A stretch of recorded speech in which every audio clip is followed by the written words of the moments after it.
are counseling, Tyler, our investors to stand pat on their allocations, meaning that whatever they would be typically in terms of stocks and bonds and real estate, that they would certainly stay at those allocations.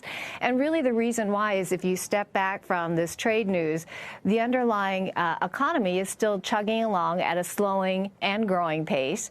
And so really with this kind of thing, there could be a lot of paths that it would take, but reacting right now to that level of uncertainty doesn't make a lot of sense until we have more clarity on the future direction. Kara, a similar question to you. Is there any reason to put money to work today or to take money out of the market today before we know what happens on Friday?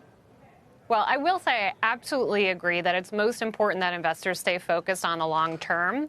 However, I would be on pause right now. Up until recently, there was very little risk priced into the market related to potential trade wars or a real acceleration of trade wars.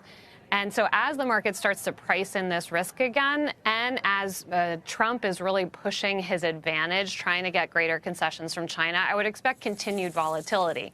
I think eventually we will get a trade agreement, but the market's going to be bumpy until we get there. It was really quite the opposite. The market, it seems to me, Kara, was pricing in the probability that a trade deal was going to come without any particular bumps along the way or fits and starts. It certainly feels that way. I mean, I think the market is reacting over the last couple of days that it was not expecting this kind of bump at all.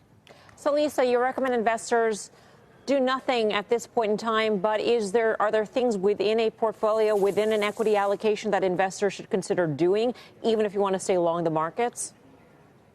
Well, we're really advising that our investors and clients stay alert to opportunities. But that being said, we really think the best thing for them to do, again, is to stay at their current long-term allocations. And so that may mean in the interim a little bit of rebalancing. And certainly we're on the lookout for opportunities because as we've been talking about, that volatility, while it can cause discomfort, actually also presents some opportunities for entry points if the underlying fundamentals and valuations allow. You take a look at sectors then, Lisa, and are there interesting entry points that are starting to emerge? So over the intermediate term, our favorite sectors in the U.S. equity market are still technology and consumer discretionary. And the basic thesis behind that really is you've got longer-term tailwinds in terms of change and greater share that they're taking in a number of areas and select sub-industries and companies of that.